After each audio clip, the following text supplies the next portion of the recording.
What is going on, everybody? So I recently released a backyard transformation time-lapse video, and I got quite a few comments saying that it was too fast, it wasn't descriptive enough, and that it needs to be longer. So I'm giving you just that. This is going to be a longer form version of every single project you saw in that time-lapse video, and I'll leave timestamps in the description so you can pick and choose which projects you want to focus on.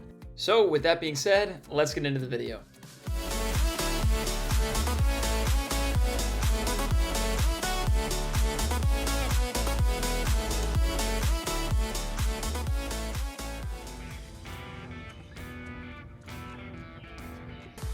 Hey everybody. So the only thing worse than not having a fence at all is having a terrible dilapidated fence that you need to completely demolish before you can even get started on the new work. So the first day of work for me was literally just demolishing the fence, taming the jungle you're seeing there, and basically just tearing it all down and making a bunch of dump runs to start with a clean slate. Now before we go any further, I want to talk about the anatomy of a fence. So what you're going to need is a 4x4x8 post to secure the horizontals, and you're also going to need your 2x4 horizontal braces, which are going to be secured with 2 screws on each side.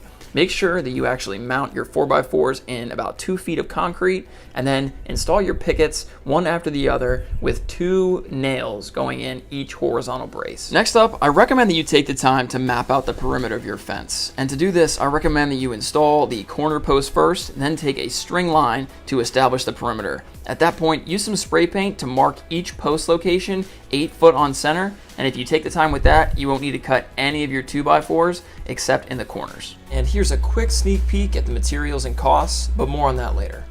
So with your layout established, it's time to actually install your 4x4 posts. So use either a post hole digger or an auger to set the depth down to 2 feet. Check to make sure that everything's level. I'm using a level there, but you can also use a string line.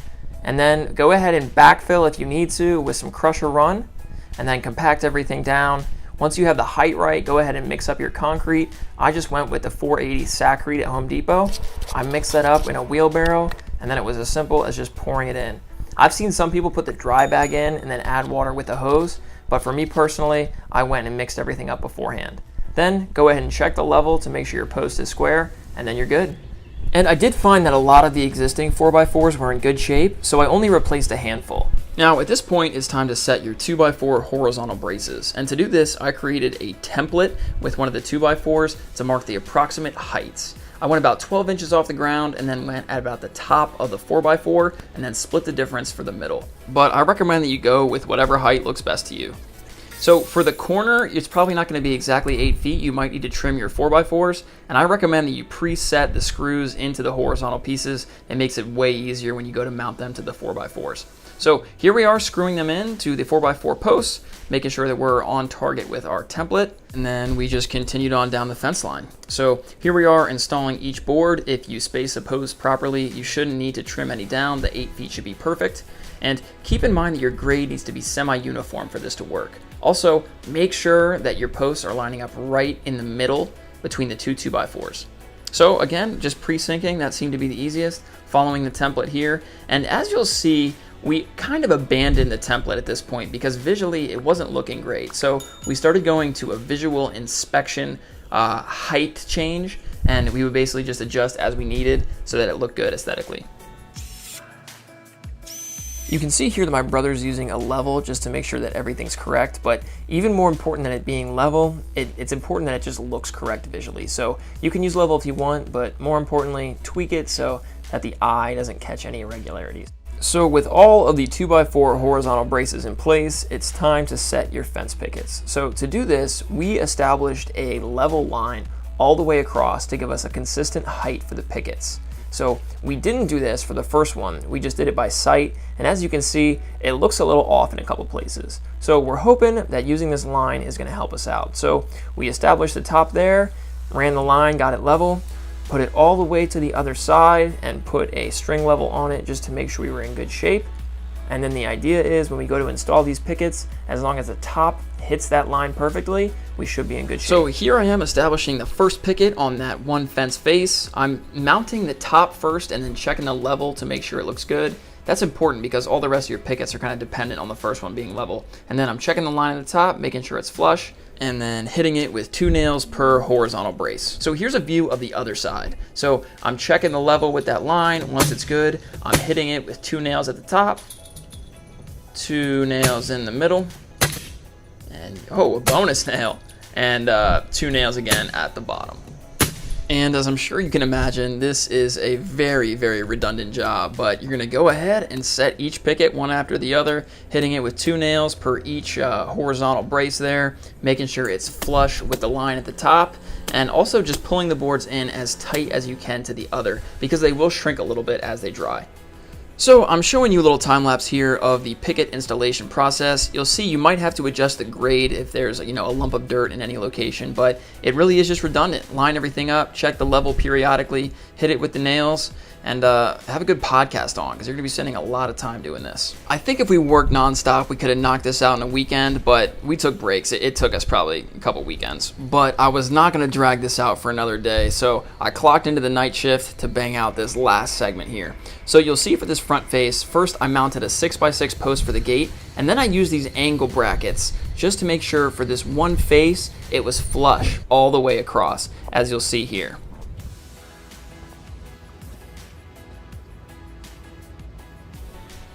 Alright, here's where I made a bonehead mistake. I started off on the less visible side. Dumb. Always start on the more visible side so that if you have to cut the board down, you can do so on the side that's not right at the gate opening.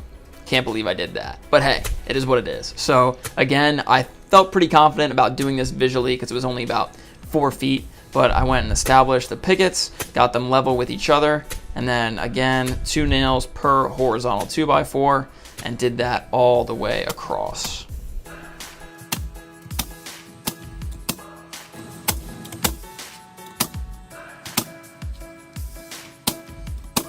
So I was a little bit stupid here. Basically, I'm gonna have to rip this board down just ever so slightly because it doesn't fit in there, which is not a problem. I just wish I would have started on this side and finished over there so the cut was further away. But I think it's gonna be such a minor cut that it's not gonna be a big deal.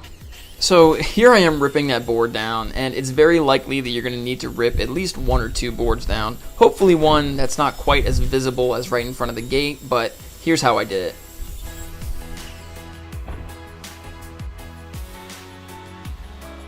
And you're witnessing a pretty big moment here where I nail in the final picket of this fence job. And there it is, 2 right in the middle. And that's the end of the night shift. Looks pretty good. The only thing left to do is put on your post caps and build your gate. And I'm going to show you how to build the gate in detail in my next episode of the Backyard Transformation series. So please subscribe if you want to see that. So before we do the big reveal, the last thing to talk about is the pricing and materials. So to do this, I needed to buy 480 pickets, 90 2x4s, the framing nailer, the air compressor, and all of that came out to around $1,600.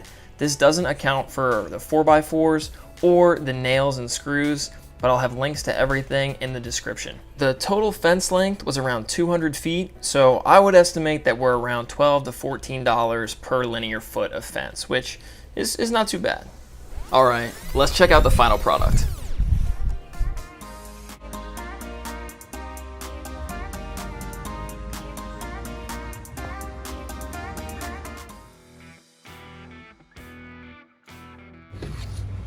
Hey, what's going on, guys? On today's project, I'm gonna show you guys how I built this gate. I'm gonna run through everything step by step, so without wasting time, let's get rolling. Here's a quick mock-up of our design. We're gonna start with a 2x4 gate frame shown in red. Feel free to pause the image if you wanna take a longer look, but we're gonna get right into the build. So I decided to make my gate 68 inches tall, so I cut the vertical 2x4s at 61 inches to account for the extra 3.5 inches on either side for the other 2x4. So here I am cutting the vertical 2x4s at 61 inches. And here I am marking the second 2x4 at 61 inches and cutting it here. Now we're left with 2 boards exactly 61 inches. With our vertical boards cut, let's measure the width of the gate opening. So we got our width measured, as you can see here, right at 48. So I want to have a 1/2 inch of play on either side. So I'm going to cut it at 47. So I have a 1/2 inch on this side as well as that side, and we'll make our cut.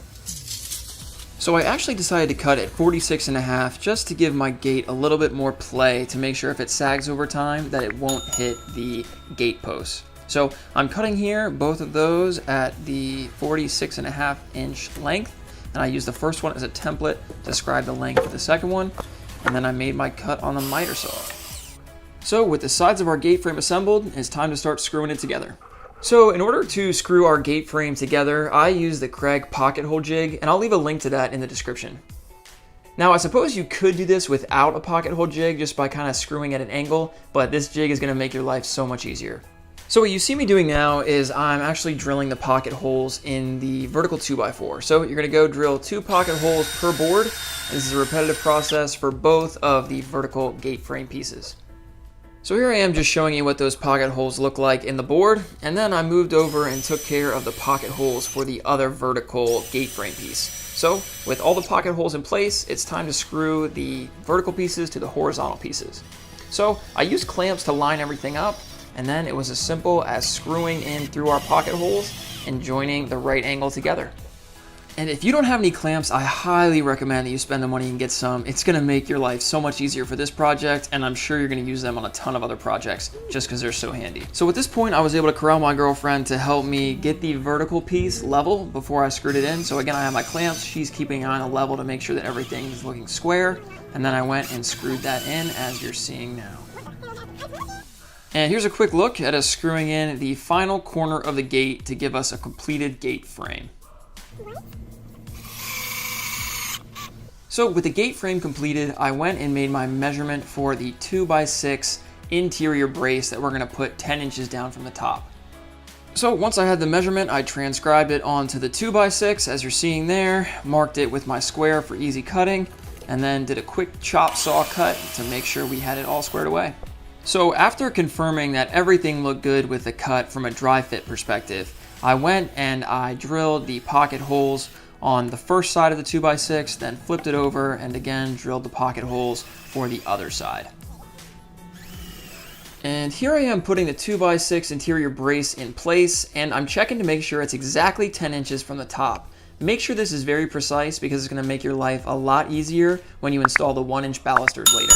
So I decided to turn the gate frame vertical so I could attach the clamps more easily, and once I had it vertical, checked that everything was 10 inches from the top, I went ahead and screwed in the pocket holes. I'm not sure why I put those pocket holes so close together. Don't do that. That was stupid. So stupid, in fact, that I went back and put an additional support screw in the bottom there.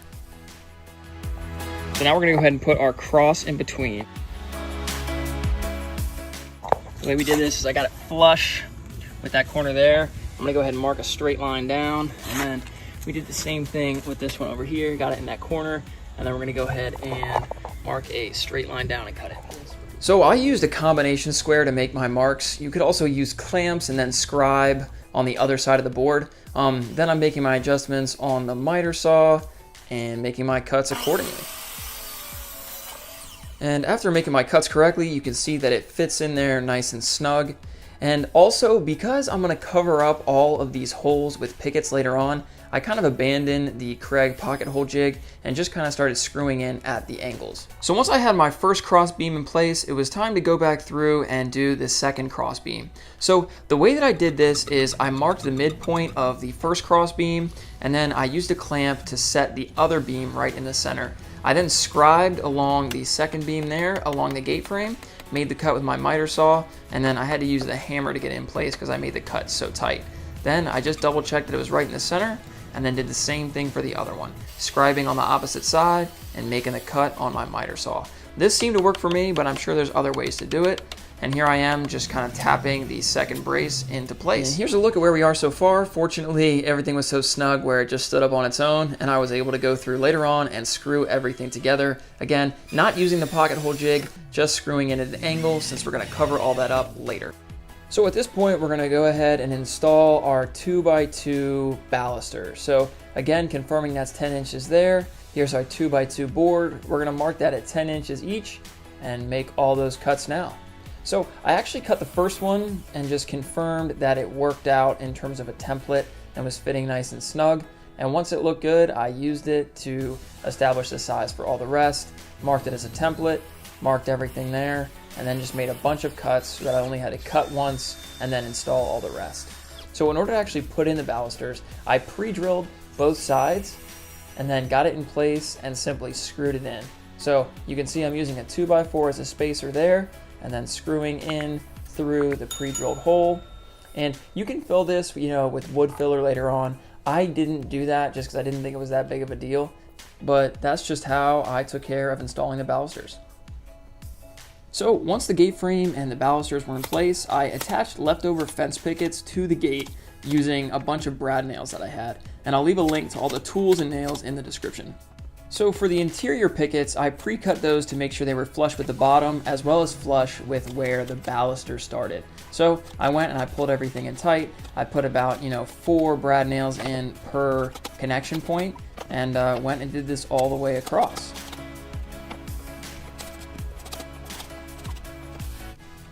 So as you can see, what I decided to do was attach the longer pickets to the gate first and have a little bit of overhang. And once I had all of those nailed into place with brad nails, I went back later on and I cut them to size with a circular saw. So I just made the cut there on the miter saw, and then I attach a longer picket up top after attaching those with the nails, as you're seeing. And once everything was in place, I grabbed my circular saw and ran it along the gate frame kind of as a track and just trimmed everything to size, as you're seeing.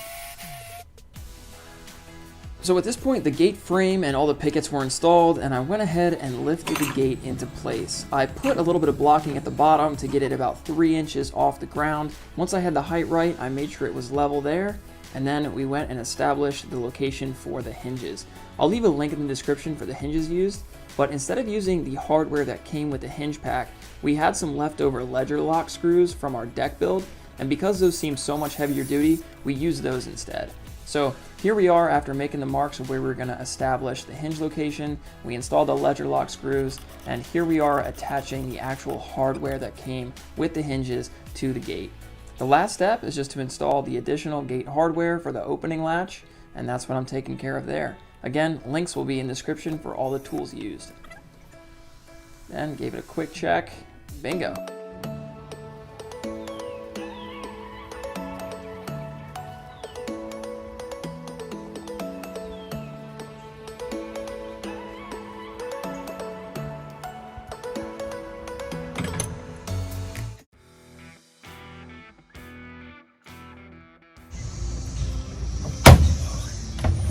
What's up, everybody? On today's project, I'm going to show you how I built this DIY trash can screen / horizontal privacy screen. So here's a quick look at what the area looked like before we got building, and here is a quick sneak peek of what it looks like today. Let's get into the video.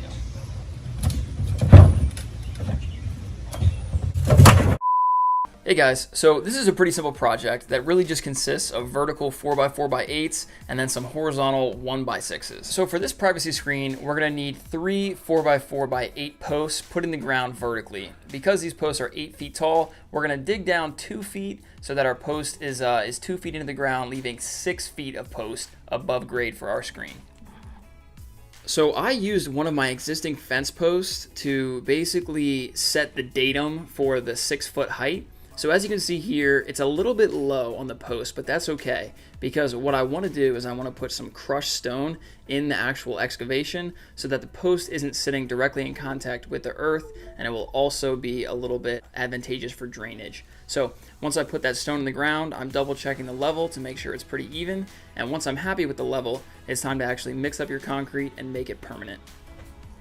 So here I am just mixing up a standard high strength concrete mix that I got from Home Depot. I added water, taking a look at the manufacturer's recommendations from how much you should add, but to be honest, I pretty much just eyeballed it.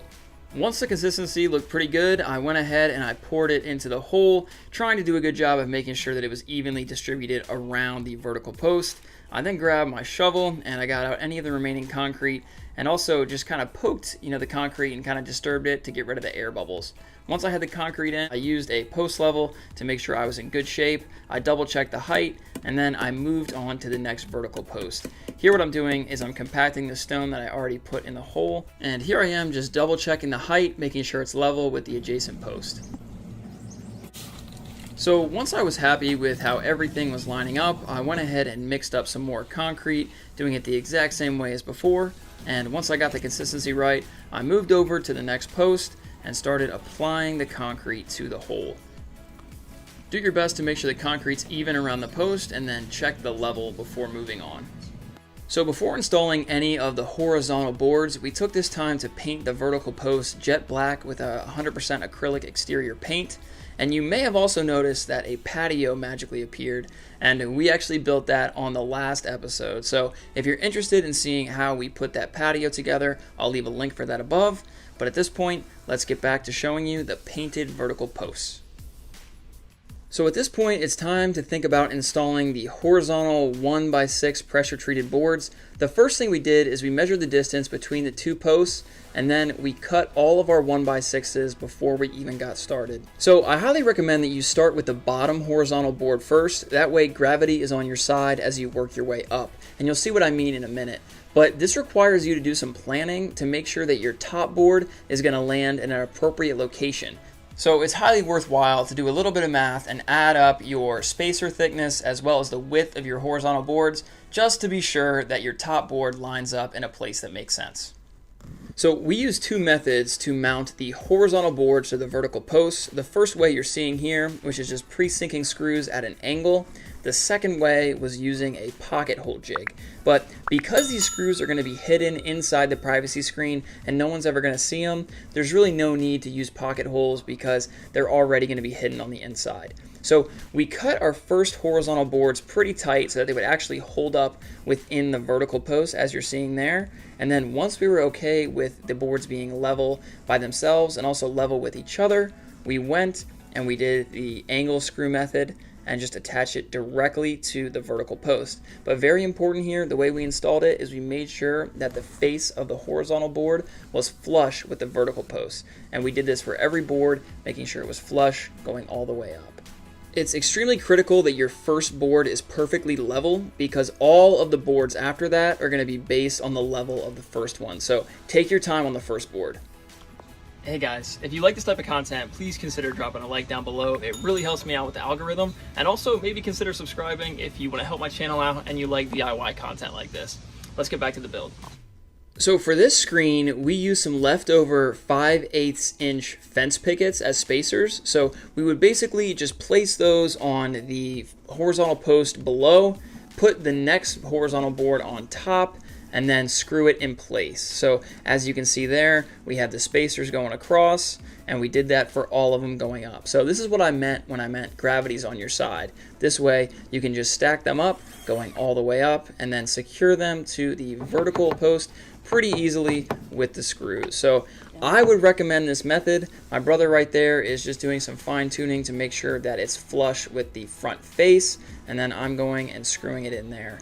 We went back later on and made sure that all the screws were sufficiently sunk into the wood and made sure they were secured properly.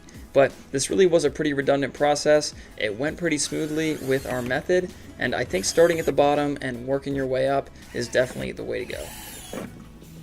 So here's a quick recap just showing where we're at so far. Again, all of the front faces are level. We made sure that they're perfectly flush between the horizontal board and the vertical board there. And then we have the two screws on each horizontal board going directly into the vertical 4x4 post.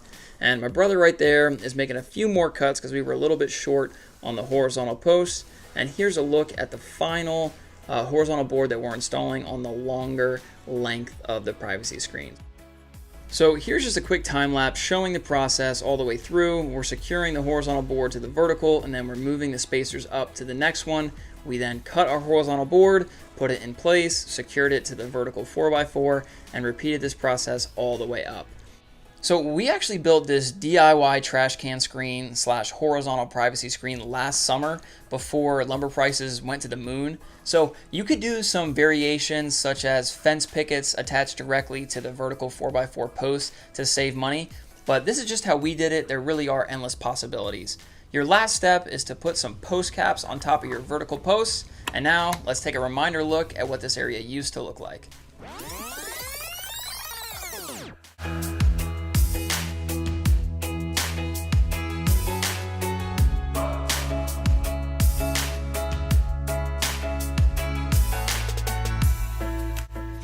Thank you guys so much for watching. If you enjoyed this video, I really would appreciate it if you could drop a like down below. I got a bunch of new content coming your way. Again, I appreciate y'all, and I'll see you on the next one. On today's project, I'm going to show you how I extended the concrete slab in my backyard and kind of outline all of the lessons learned along the way, because I made a ton of them and it was definitely a disaster in more than one spot. So let's get into the video. Hey, what's up guys? This is actually my first concrete project, which will be very apparent as we progress. So I really should have gotten a professional, but I started out by excavating down about 10 inches. Then I went back and I power washed the existing slab to get it all clean for the next step. Here I am showing you the existing conditions, and as you can see, it's in terrible shape. So I really should have demolished everything and started from scratch, but I really didn't know any better. So after excavating down 10 inches, I hand tamped everything down to get it compacted, and then I went over to the quarry and picked up some 57 stone, which will be the base for my concrete slab. So I really probably should have used crusher run since it compacts a little bit better, but this 57 stone will be better for drainage. So I'm loading everything up there, and then I went back and tamped everything down to compact it. So once all the stone was in place, I grabbed some 1x6 lumber to use as my concrete form, and I secured all that in place with stakes, as you're seeing there, and obviously I made sure the corners were square. Okay, so basically at this point we have the outside forms put in place, and then what I did here is I put one on each end, and then I'm just checking the level of it. So we look pretty good level there. We're not planning on draining it to this side or that side. What we're going to do instead is we have the level there. So essentially we have a slope going away from the house. So essentially the water is going to come on this side and drain away from the house that way. So the reason I have that hole there is because that is exactly where my deck is going to be bearing. So I wanted to kind of create a faux footer. Might not have been a great idea, but it'll work. So what I'm doing here is I'm taking a chalk line and I'm making the marks on the cinder block, which are going to indicate the top of slab elevation. So I'm getting everything level there, making sure the drainage is appropriate, and then marking that with chalk. Now, there may be other ways to do this, but this seemed to work for me. So where the existing slab is going to meet the new poured concrete slab, I decided to take some 1/2-inch rebar drilled with a 5/8 inch masonry bit and go about 4 or 5 inches into the existing slab, and I'm going to drill that in, as you'll see in a minute. And the idea is that this will be additional concrete reinforcement along that change from existing to new, which will hopefully prevent any kind of separation at that joint. So as you can see, I just kind of drilled into it about 4 inches. I did this about 5 times across, and then once the holes were drilled, I took some of this epoxy and I went and I applied that within the pre-drilled hole. And once I had it full, I took my rebar and inserted it through, again with the idea being to create a strong joint between the existing slab and the new concrete that would be poured. So next up, I grabbed some steel wire mesh and I cut that to serve as reinforcement for the new portion of concrete slab that's going to go above the stone. So here I am cutting that out to size with some snippers, and you'll see later what that looks like when we actually pour the concrete. Now, because I'm only going to have about 2 inches of concrete over the existing slab, I use something called weldcrete, which helps bond existing concrete to new concrete. So I thought it would be a good idea to apply this to all of the existing slab, and here I am just applying that with a roller. The idea being that this will help bond the new surface layer, which will be about 2 inches, to the existing concrete. And that's just a quick zoom in showing how the slab is a little bit thinner, obviously, on the existing portion. So now it was finally time to pick up the concrete bags. It ended up being 85 bags of this high strength concrete mix from Sacrete. I got the bulk price, and then I rented this mixer for $48 for 4 hours. So the final cost came out to just over $400, as you're seeing there. So once everything was mixed up, my brother and I poured everything out. We did a bunch of these batches and just poured it all over, starting with the new portion of the slab and where he applied the wire mesh as needed to reinforce. Then my brother and I screeded out the top layer to try to get a uniform layer. Obviously we needed to fill in some low spots there, and then we just kind of went and started finishing it. So I really had no idea how to finish concrete, and I started off with this hand trowel, which worked okay, but this is kind of where things started going downhill. What I really needed was a bull float with a long handle extension where I could smooth things out from the side and not have to walk over it, and this would just allow you to get a much cleaner finish. Instead, I had to use this stupid hand trowel, and as you'll see in a minute, the finish was terrible. And finally, I used this concrete edger around the edge to give me a nice smooth corner. So here's a look at the finished product. Obviously, it's a disaster. It looks terrible. The finish was awful. So to try and fix this disaster, I used some more Weldcrete on the top layer, and then I mixed up some new Crete, which is just a concrete topper, and then I mixed it up and applied it with a squeegee, and it definitely helped the appearance, but it still looked rough. So this wasn't my best work, but I did want to publish this to show kind of my mistakes with hopes that someone can learn from it. Now, let's take a look back. If this video taught you something on how not to pour concrete, I really would appreciate it if you could drop a like down below, and also leave a comment on other things that I did wrong or some additional pointers so that next time I can do a better job, and you can also leave feedback that's going to be helpful to somebody watching the video. So thanks again for watching, and I'll see you on the next one. Thanks. Hey, what's going on, everybody? On today's project, I'm going to show you how I built this DIY wire railing. And if you like this video and subscribe to my channel, I'll show you how to adjust the tension so it sounds like this. Let's get into the video. So here's a quick look at where this project started. We didn't have any of the railing posts in place, and I wanted to take some time just to show you how we got those established. So based on a railing spacing of around 3.5 feet, we established where each post was going to go, and then what we needed to do for this picture frame edging was do a little bit of cutting into the existing boards so that when we put the edge cap on, it would fully encapsulate the board and also have about, a 1/4 inch to 1/2 inch of overhang over the deck. So here I am showing you how I cut that out. I just used a jigsaw, and it was pretty easy there. And then once we had the jigsaw cut out, we would go ahead and insert the post there. So we pre-painted all of our posts black to make it easier for us.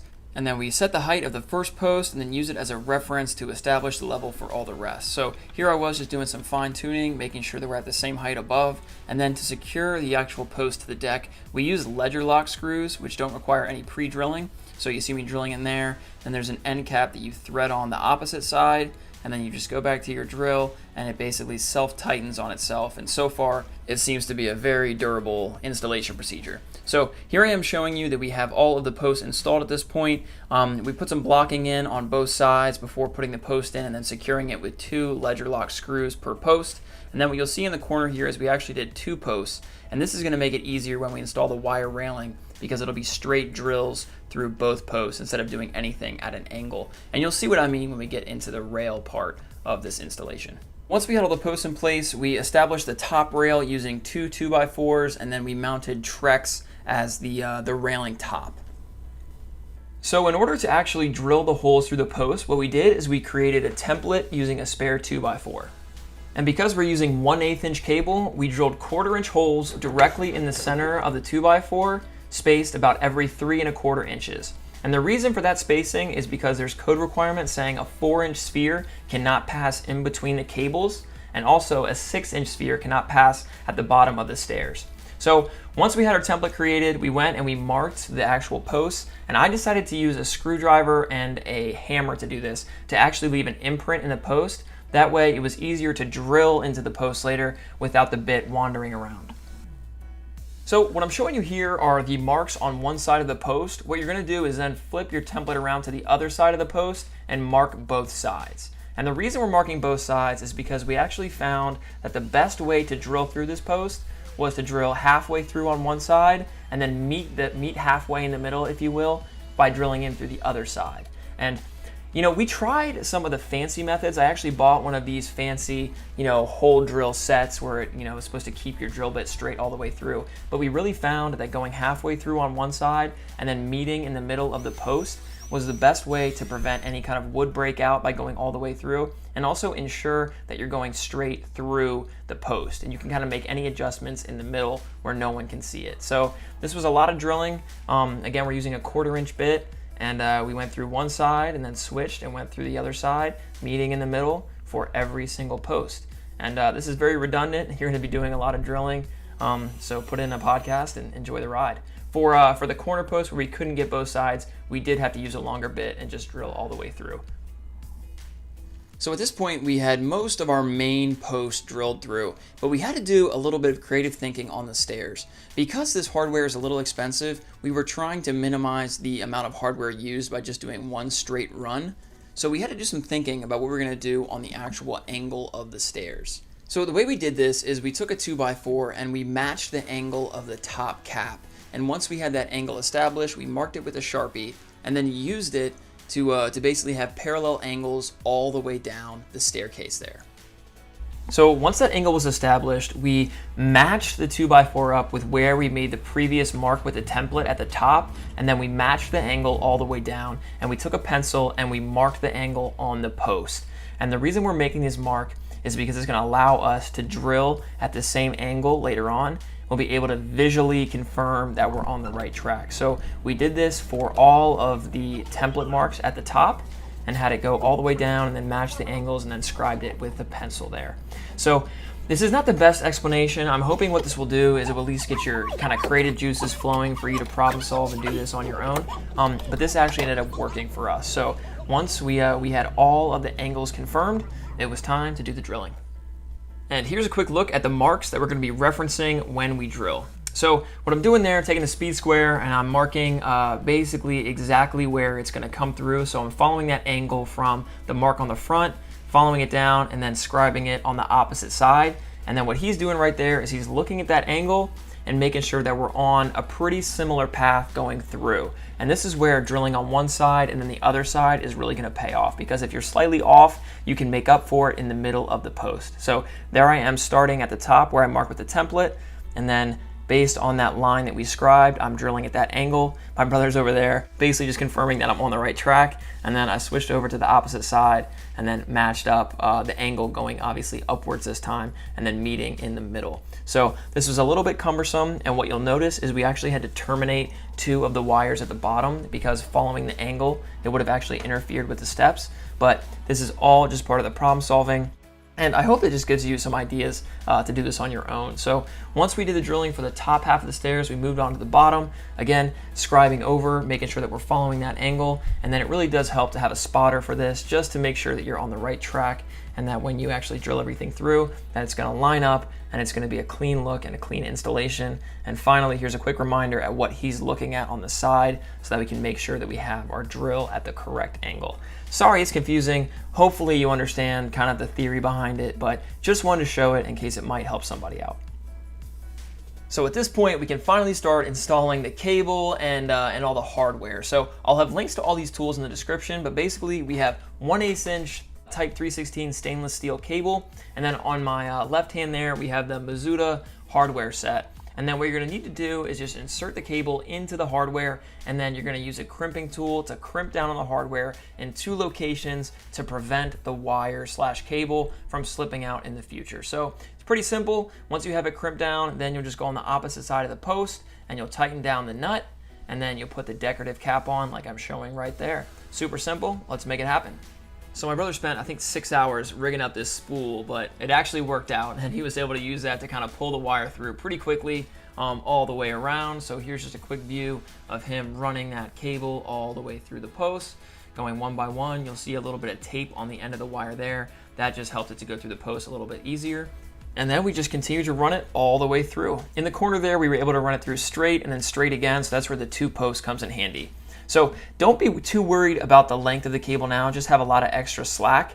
And then you're gonna go ahead, like we talked about inside, and you're gonna take the hardware, you're gonna insert it into the post, you're gonna insert the stainless steel cable inside, make sure that it's all the way in the back of the hardware, and then you're gonna go ahead and you're gonna use your crimping tool to crimp down on the hardware in 2 locations. So doing one towards the back, and it actually took a little bit of muscle to do this. After doing this, 40, 50 times, a little bit sore, but you'll do one in the back there, you can see it crimped, and then you'll do another crimp towards the front. And you just want to do it in 2 places just for redundancy so that the likelihood of the cable ever slipping out is pretty much 0. So I bent it a little bit here by just using too much force, but you're able to fix that out later just by using some pliers. And then if you can't get the hardware all the way through, you can use pliers and a hammer to kind of force it through.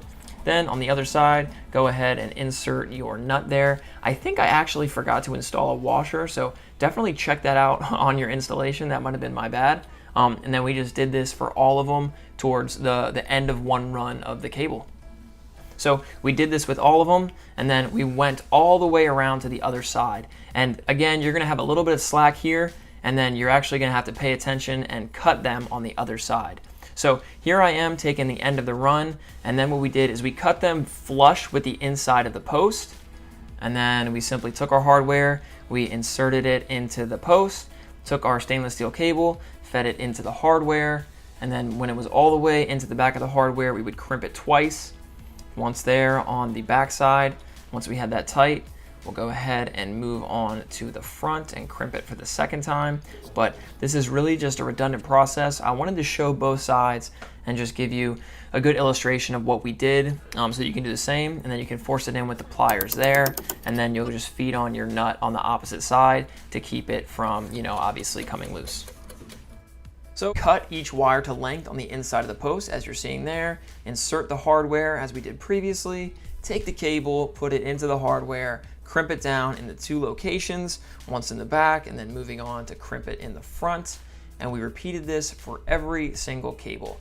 Again, it's pretty redundant, and I actually bent this in a couple locations, which I had to correct with the pliers later on, but then you'll go ahead and you'll feed on the nut in the back, and you can do the additional tightening by holding one side with pliers and using a socket wrench to tighten it to your liking.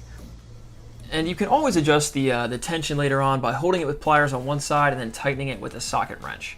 Now, you're gonna have a little bit of excess threading of the hardware on one side. So what I did is I would thread a second bolt on to establish my spacing and to give my blade something to rest against. And then I would use a reciprocating saw with a metal blade to go through and actually cut off the excess for each of the bolts. And then once it's cut, you can use the threading to kind of reestablish the threads and make sure they're in good shape.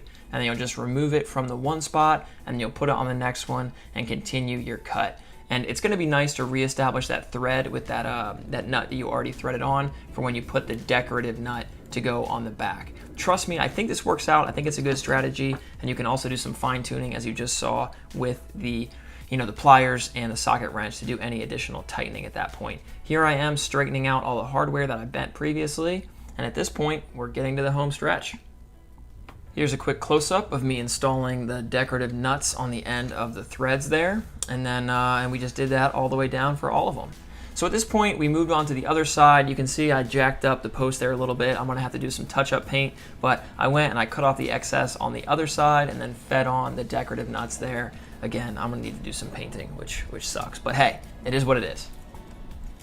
So at this point, you know how to install a DIY wire/cable railing, and we basically completed that one full run on the opposite side. But what I am showing you here is just, again, a recap of how we did it for this small run for the stairs there, which really is just a stair run and then a couple feet at the top of the landing. So again, we crimped down the one side of the stairs, fed all of the cable through, cut it to length on the inside of the post there. You can see there, he actually needs a little bit of muscle to cut through that. But the cutter actually came with the cable that we bought, and I'll leave a link to all of that in the description. And here we are, just going through and crimping everything. My brother was super helpful here. He was able to crimp it while I held it, and we switched off to kind of break up the mundaneness, if you will, of the crimping. So once everything was crimped, we went on the other side and we established the nut, and then we would go through and we would tighten it up by holding one side with pliers, tightening the other side with the socket wrench to get our tension right, and then we would go back and put on the decorative caps as you're seeing now. Now finally, here's a recap of what it looked like before we started, and here's where we're at now.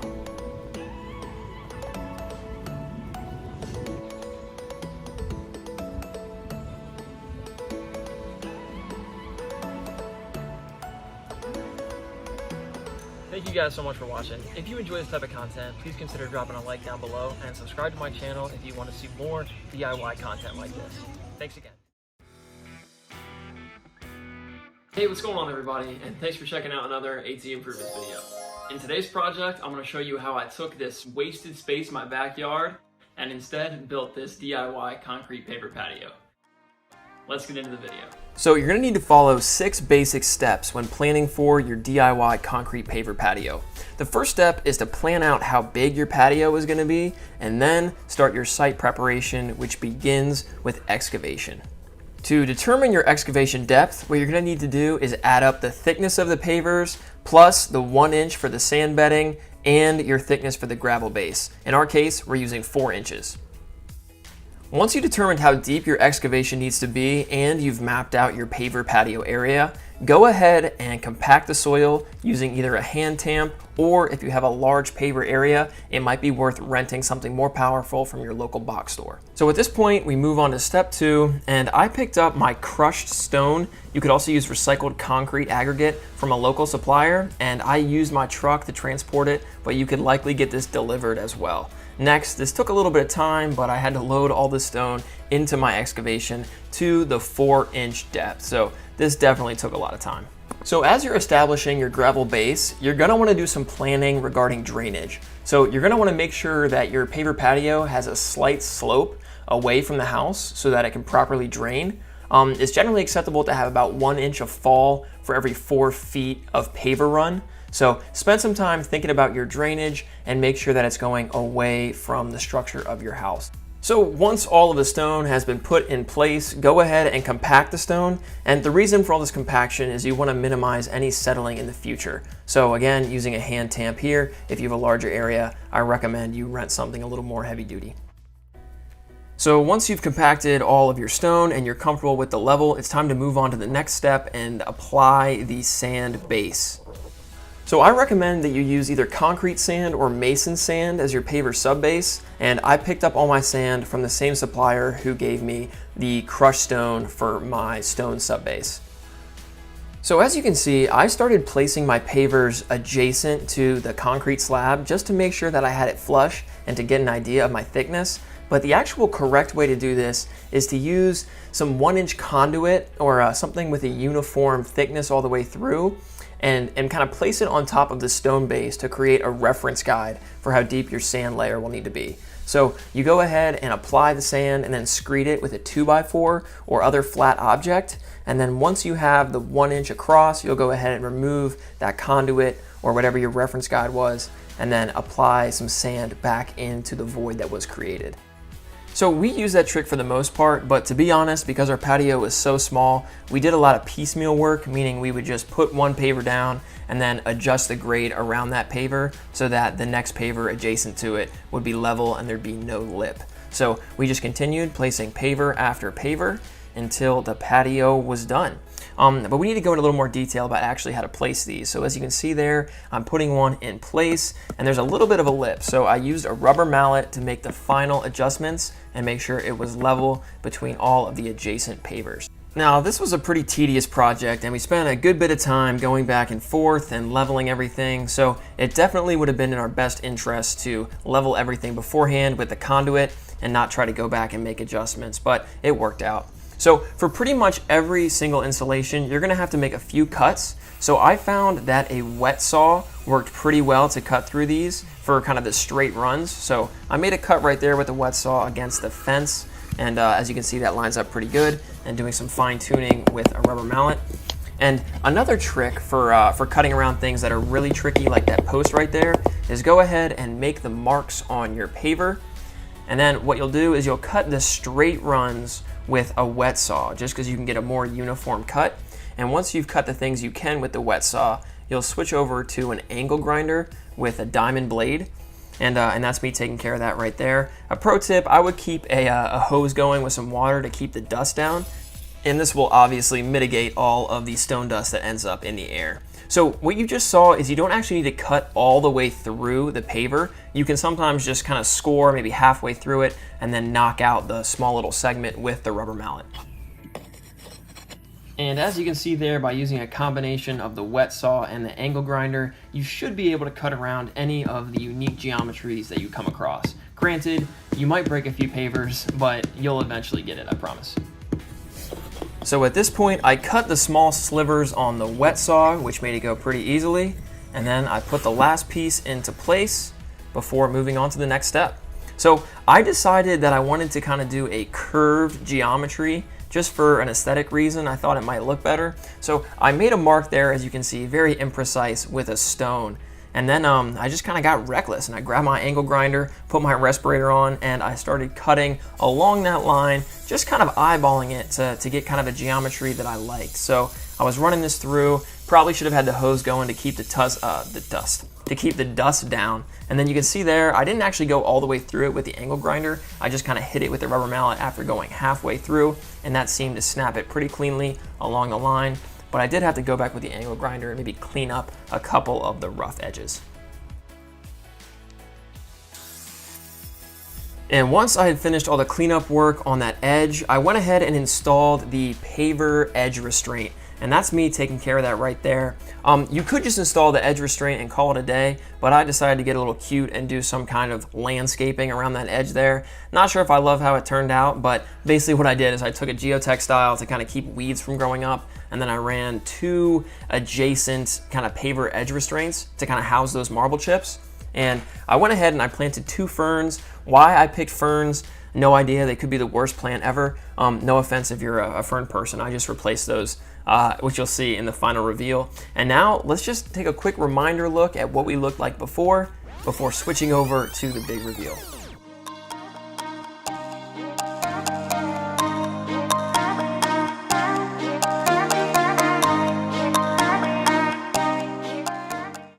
Hey guys, thanks so much for watching. If you enjoyed this video, I really would appreciate if you could drop a like down below and consider subscribing if you want to see the rest of the projects in my DIY backyard transformation series.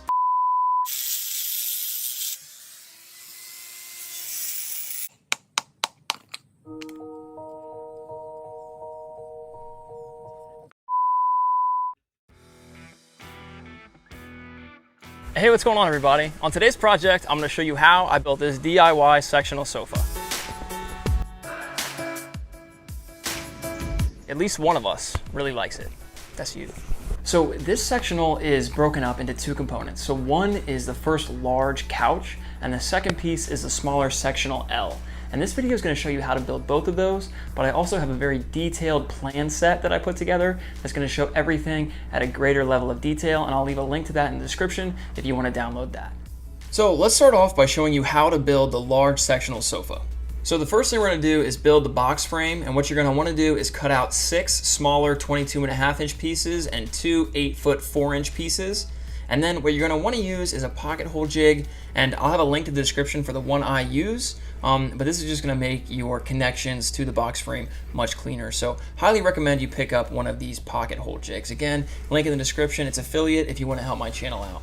Once you have your 6 smaller pieces, you're going to go ahead and attach it to the longer 8-foot 4-inch piece on both sides. And again, I'm using 2.5-inch exterior rated screws for both of those. So once I had the first one done, I positioned it on top of the other 8-foot 4-inch piece. I used a little bit of wood glue in a few locations, and you can feel free to do the same if you would like, just to make your connections a little bit stronger. And again, it's the 2 screws for each pocket hole connection. And again, on the other side, using some glue and then screwing in the 2.5-inch exterior rated screws, one there and then the other one there.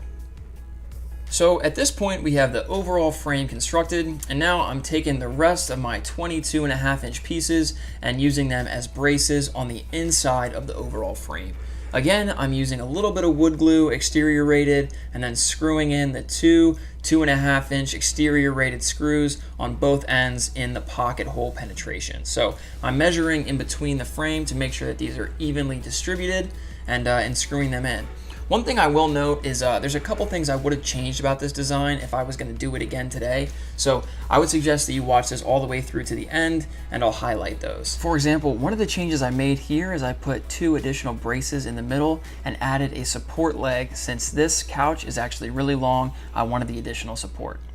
Now we have the frame all constructed, it's time to move over to the arms. So 2 of these arms are going to need to be constructed identically, and here are the dimensions you saw in the lower right hand corner, and we're going to go ahead and cut everything to those dimensions and then start screwing it together. As you're seeing here, I'm working on the bottom piece, and then I'm attaching the 2 longer vertical pieces on top of that. Next up, I'm measuring and I'm gonna install the blocking that's gonna go in between the two vertical pieces. These pieces are 2 foot 5 inches in length, and they're gonna go right in the middle there as you're seeing, and they're going to be attached with pocket screws. And what these are gonna do is they're gonna allow us to attach the box frame to this vertical support piece in the middle. And we're gonna screw all that together, as you'll see later on. So this is the piece I'm referring to. I'm using some clamps to make sure that it's perfectly in place. And then with my pre-drilled pocket holes, I'm screwing it in, 2 on each side. Again, they're 2.5 inch exterior rated, and you're gonna see this for pretty much all of the screw-ins. So here I am putting together the other arm. It's gonna be identical, except for this last piece, you're gonna mount it on the opposite side so that you can attach the frame to it. So here they are next to each other, and at this point, it's time to install the box frame to the legs. Now the way I did this is I used a lot of clamps to make sure it was level. I checked to make sure it was flush both in the front and at the top there.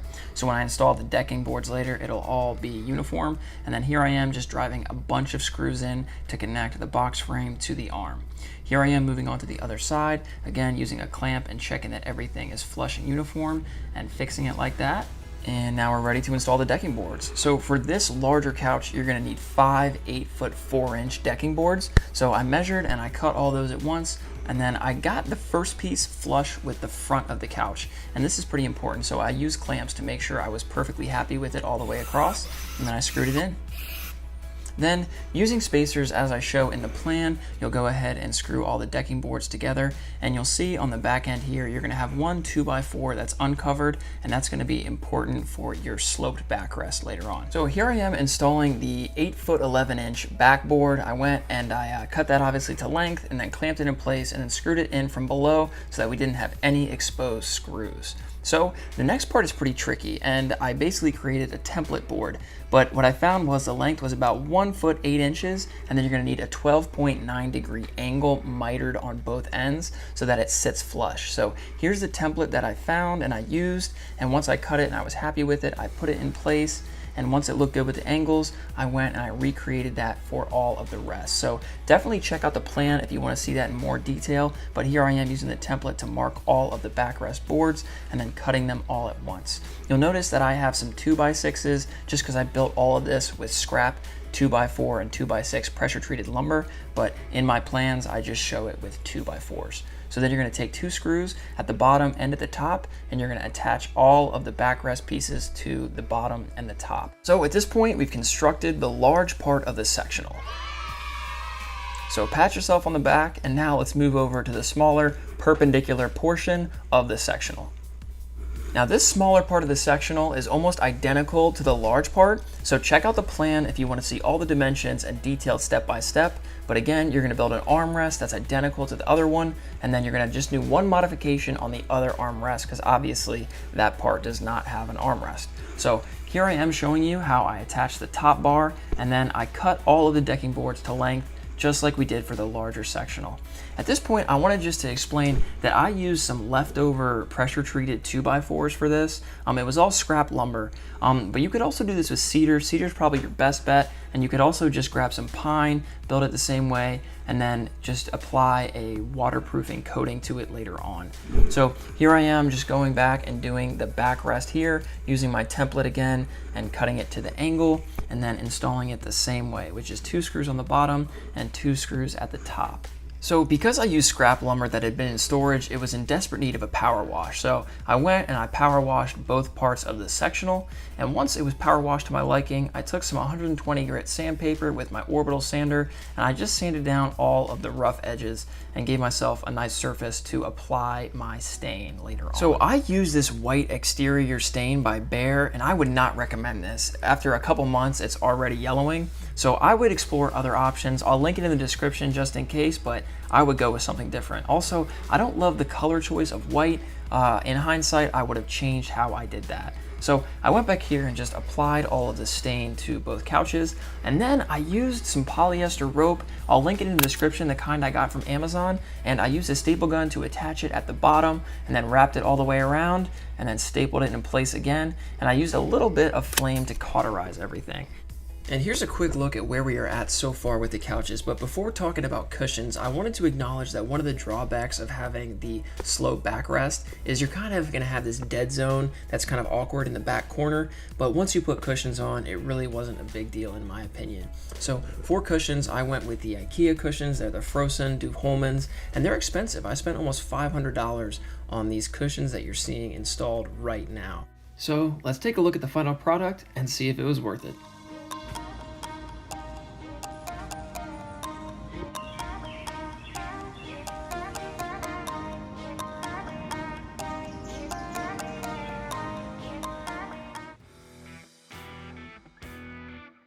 What's going on, everybody? On today's project, I'm going to show you how I built this DIY fire pit table.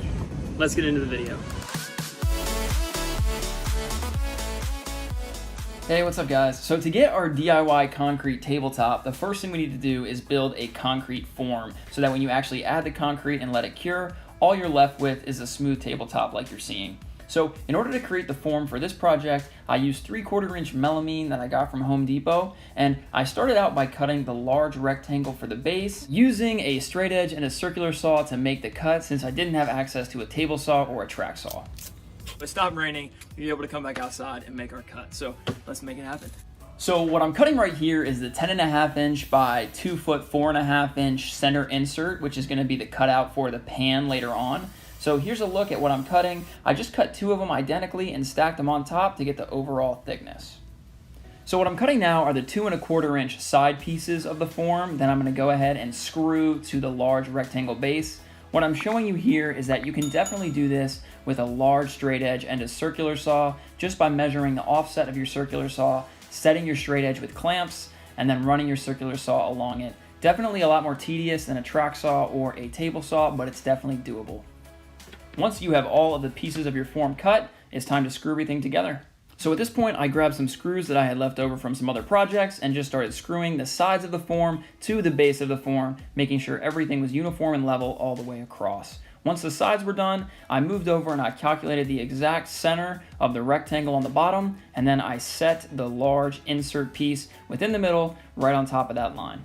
With the form now completed, I put some plastic down just to account for any concrete drips later on, and then I set the form down on the plastic inside. What you're going to want to do now is run some silicone or any kind of caulk along the inside corners. This is going to help prevent any concrete from seeping through, and it's also going to give you a nice round over edge when the actual concrete cures. So a trick that I use is I use glass cleaner to spray down the caulk. That way, when you wipe it down, any place where the glass cleaner hit will not actually have any silicone that will stick to it. So it's a pretty clever trick. You'll see what I mean if you try it. The next thing I did is I took some WD-40 and I applied it to the form as a concrete release agent. And at this point, it's time to start mixing concrete. So I mixed that up according to the manufacturer's directions, and I used some charcoal dye that I mixed into the water just to give me a darker look, and I'll link all of those tools in the description. Then I added 2 bags of this Saccharine concrete mix, mixed it up with a shovel in my wheelbarrow, and finished it off with a drill mixer just to make sure that the dye was evenly mixed in. Next up, I went inside and I started applying the concrete to the form. I used a shovel to kind of minimize the amount of spillage that I ended up having with the concrete just to prevent a mess, and then I spread it out pretty evenly with the shovel there. What you're going to want to do is really force it down into the corners of the mold to kind of prevent any air bubbles or pockets later on. And then I went and installed my rebar that I cut previously using some snippers. You can either use steel mesh or just some rebar. I also recommend that you put the steel mesh in about halfway through the concrete so you're not having to force it down like I did. Next up, grab a 2x4 and screed the surface of the concrete. Any imperfections that you have at this stage, you can fix with a concrete trowel. And then at this point, once you're happy with the finish and how everything looks, I recommend that you vibrate the sides and the top with either a reciprocating saw without a blade or some other device just to make sure that any of the voids or air bubbles are taken care of. Next up, cover it with some plastic to keep moisture within the concrete longer and let it cure for a couple days. Hey guys, before we move on to step 3, please consider dropping a like down below to help me out with the YouTube algorithm. Now let's get back to it. So over the next day or two, while you're waiting for the concrete to cure, you're gonna wanna build the base for your tabletop. So I actually built mine with some metal studs that I had lying around, also because lumber is crazy expensive these days. And I basically built kind of a smaller rectangle and then a larger rectangle on top so that it would be easier to lift it once it was completed. So there's kind of the smaller rectangle, and here I am putting the larger rectangle base on top, securing everything together with self-tapping metal screws. So if you decide to build your base with metal studs, C-clamps are going to be your best friend when trying to actually install these self-tapping metal screws. But I used these and just kind of built up the base. I'm not going to go into too much detail because you really can build a base out of anything. You can use 2x4 lumber with pallet wood, you can cast it in concrete. So it really is just your choice on how you want to design it. One thing you need to keep in mind though is how you're going to get your propane tank in and out. So make sure you account for that in your design. For mine, I installed some drawer slides, and I basically created a little sliding door where I could open, when I needed to, and then close it once the propane was in there. So that's what you're seeing in the bottom left. And then I finished with the frame. So here's a look at the frame, and I fully planned on just wrapping the whole thing in cement board and then using some mortar to put on this stone veneer. But I'm worried about how heavy it's going to be. The tabletop already weighs about 200 pounds. So I was walking out of Home Depot when I saw this LVP on sale, and I figured this would be a lot lighter and about $100 cheaper, so I decided to wrap it in that.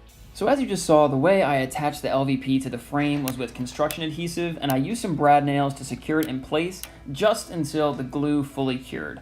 For the top part there, that small sliver, I just made some marks and then took a straight edge and marked it all the way across before taking it down and using a utility knife to score it and then snap it with pliers. And I followed the exact same process for the small bottom part there.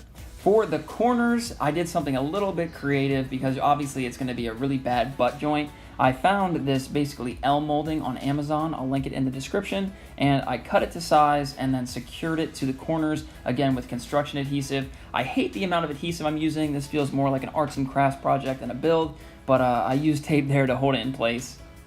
So at this point, we've given our concrete 2 days to cure. Let's go ahead and remove the forms and see how it looks. So just unscrew all of the form screws and then pry it off from the concrete, trying to be as gentle as possible so you don't actually chip and damage it. As you can see there, I was able to pull off the back piece pretty easily, and then I used a hammer to tap out the center insert. I used tape on the inside there, which is why it broke off so poorly, but it's not a problem because it's on the bottom. Next up, I took the concrete outside, and I'm using these concrete sanding pads that I got from Amazon. I'll link them in the description. You just put those on the end of your drill, and then keep a hose going to keep the dust down, and simply sand down any imperfections on your concrete tabletop. So I did that on the top, I did it on the sides until I was happy with how smooth the finish was. So at this point, go ahead and give the tabletop a final wash down to remove any concrete dust and let it dry. Once it is dry, I recommend that you put on some kind of sealer. I used the Wet Look sealer by Paver and applied it with a foam brush, and I simply just kind of went back and forth, applied it to both the top and the sides, and I was actually really happy with the look. I think it was quite an improvement to the unfinished concrete, and it also adds a significant layer of protection and stain prevention. And I gave our concrete top 2 coats of this Wet Look sealer, and then at that point we went and we finally put it on top of the base. This thing is coming together. Alright guys, we can finally start talking about installing the fire pit table insert. And to do this, I want to give a huge shout out to easyfirepits.com for hooking us up with the insert for our project. The easyfirepits.com system came with literally everything I needed for the project, and the detailed step-by-step instructions made it super easy to install. I went with the in-tank complete kit, and I got a 28-inch by 10-inch burner, but they have all kinds of options on easyfirepits.com. It's a great product, and I highly recommend it. We have our propane tank, we have our regulator attached to our hose here. That will go to our valve key, and then we have the valve key going to the distribution header here, which is obviously housed within the pan. So with that being said, let's get it installed. So to begin installing my easyfirepits.com burner assembly, I first opened my access door and put the propane tank within the fire table.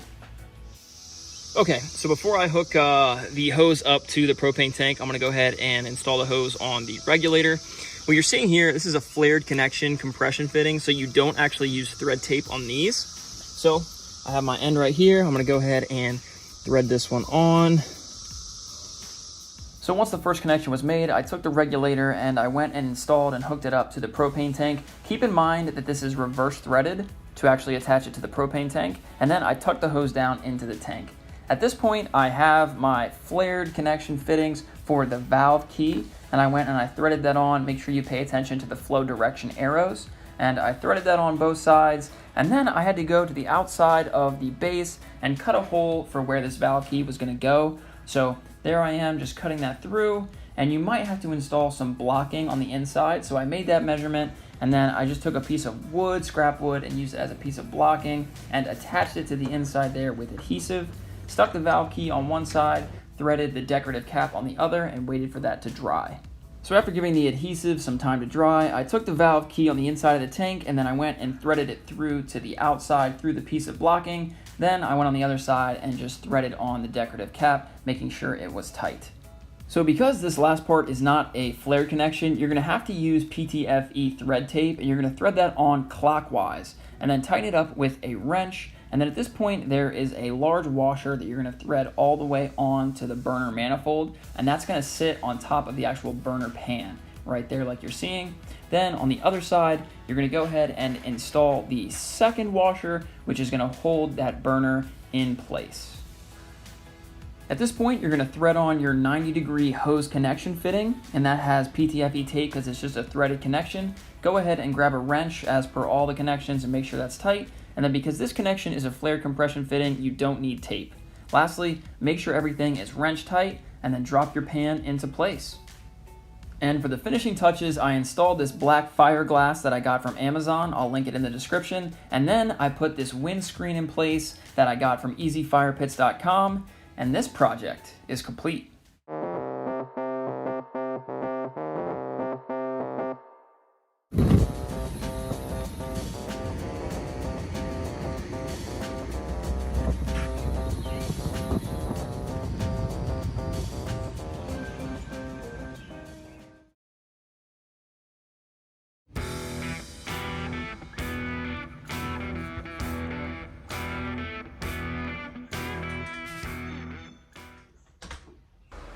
It was at this moment that he knew. He f***ed up. What's up, everybody? This video is going to show you how to install a stepping stone paver pathway so you can take your yard from this to this.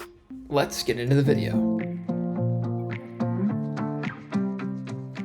So for my stepping stone project, I wanted to connect my patio slab to my shed with the stones centered between both. So the first step there is I removed any humps in the dirt and also filled in any divots.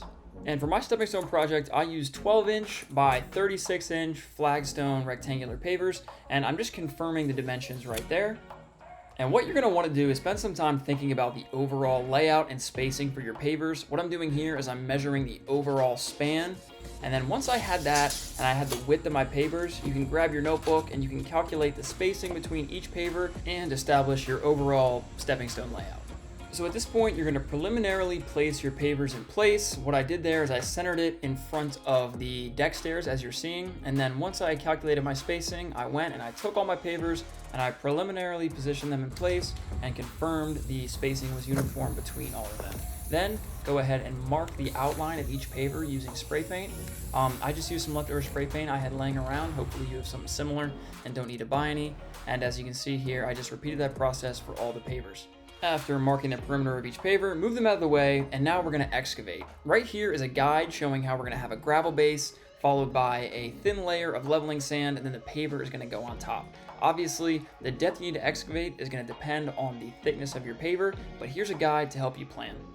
So at this point, I dug down around 4 inches, and I did this for the outline of every single paver. And what you're seeing now is I put in the first course of stone just to see how everything was looking for the first paver, and then I just repeated that process for all the rest. Again, that's excavating within the marked spray paint line, filling it with a little bit of stone, checking the level, and we're going to go into that in more detail in the next clip here. But again, it's excavating, stone, preliminary placement. After applying your stone to the excavation, use a hand tamp just to compact all the stone, making sure it's pretty even all the way across. Now because the stone is jagged and hard to level, what we're going to apply is about 1/4 inch of leveling sand. And this is going to make it so much easier when we go to actually level our stepping stones. So apply about 1/4 inch layer and spread it around with your hands over top of the gravel that you applied previously. And once it's pretty uniform, you can go ahead and grab your hand tamp, and you're going to want to compact the sand exactly the same way as you did for the gravel base below. What I also found is if you apply a little bit of water to the sand, it compacts a little easier, and I'll demonstrate that in just a second. So once you have it level, go ahead and take your stepping stone and preliminarily place it on top of the sand. It's not going to be perfect at this point, but you're going to make adjustments in just a second. Be sure that you check the level both lengthwise and widthwise to make sure that the stepping stone is perfectly flat. So what I'm doing here is repeating the exact same process for the next stepping stone, that is compacting the gravel subbase and then applying a thin layer of leveling sand.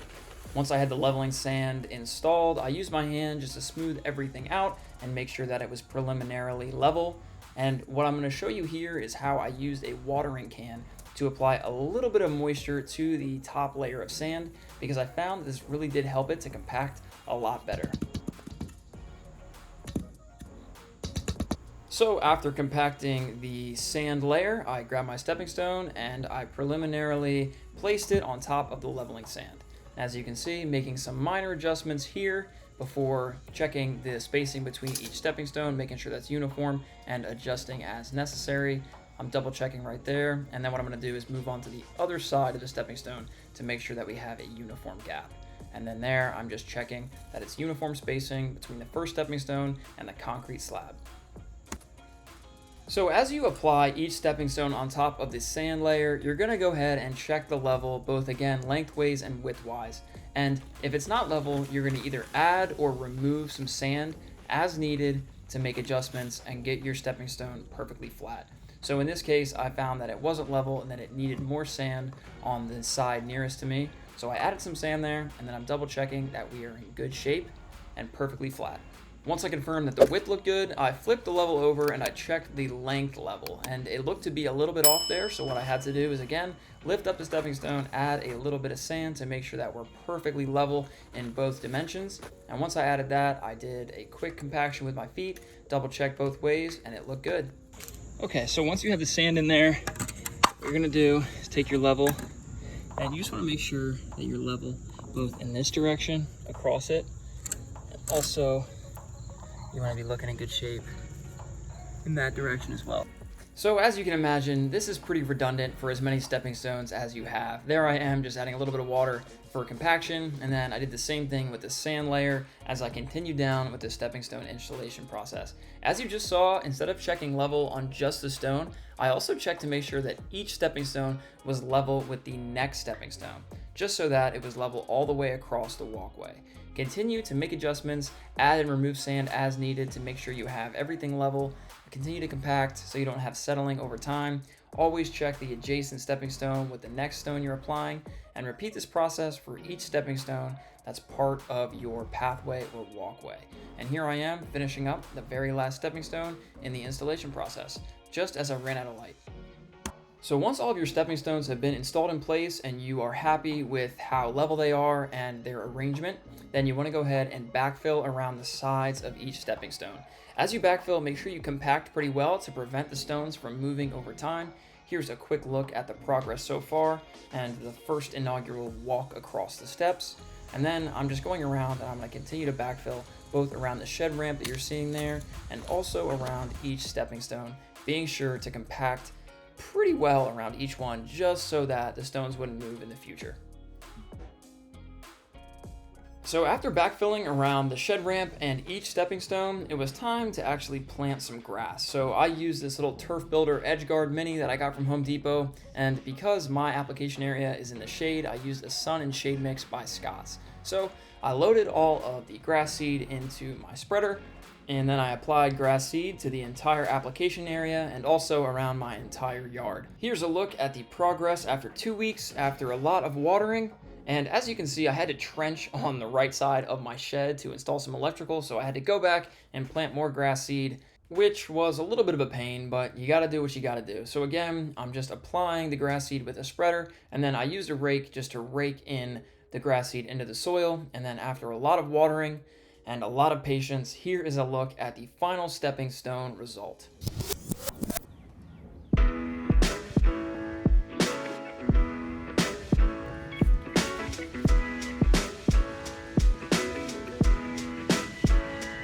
Thank you guys so much for watching. If you enjoyed this video, please drop a like down below and consider subscribing if you like DIY content like this. If you want to see how I renovated the entire backyard, I'll leave a link to that time-lapse video right there. And if not, that's fine. I'll catch you on the next one. Thanks for watching.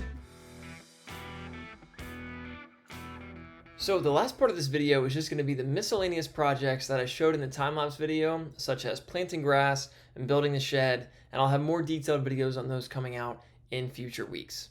So to plant grass, we first raked up all the leaves, got rid of that, and then got rid of any of the large debris and roots. Then I rented a tiller from Home Depot and just tilled all of the soil up to get it nice and loose and ready to receive grass seed. So here's a look at everything tilled. And I also purchased some topsoil from my local landscape supply store just so I could mix in that kind of nutrient-rich topsoil with the native soil. So here I am spreading out the topsoil with my brother, and then I grabbed a grass seed spreader and filled it with Scott's Sun and Shade mix, and then applied that to my entire yard. And I didn't use any chemical weed killers, so the results weren't perfect, especially in one corner of my yard, but overall pretty happy with how the grass turned out. And although I showed the wire railing, I actually built the deck myself. That was just composite Trex decking. Sorry I didn't have a video on that process. The next project is I actually replaced the old shed on my property with, in my opinion, a really nice custom modern looking shed. So I'll let you see the time lapse real quick and then we can talk about it in a second.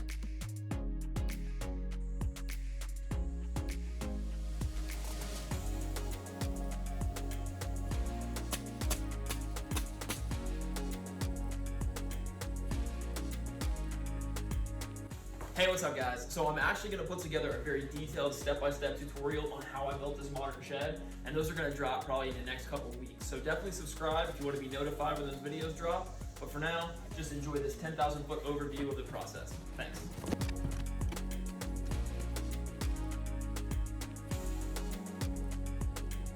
Another great way to spruce up your home's exterior is just to power wash your siding. And then what I did is I went and I used my paint sprayer to paint the siding, giving it a nice fresh look. And then instead of lattice, I applied some 1x4 and 1x2 strip lumber to conceal underneath my deck. And finally, we put some screw eyes in the tree we had next to the deck so we could hook up a projector screen. So with all of the projects completed, let's take a look at the final result.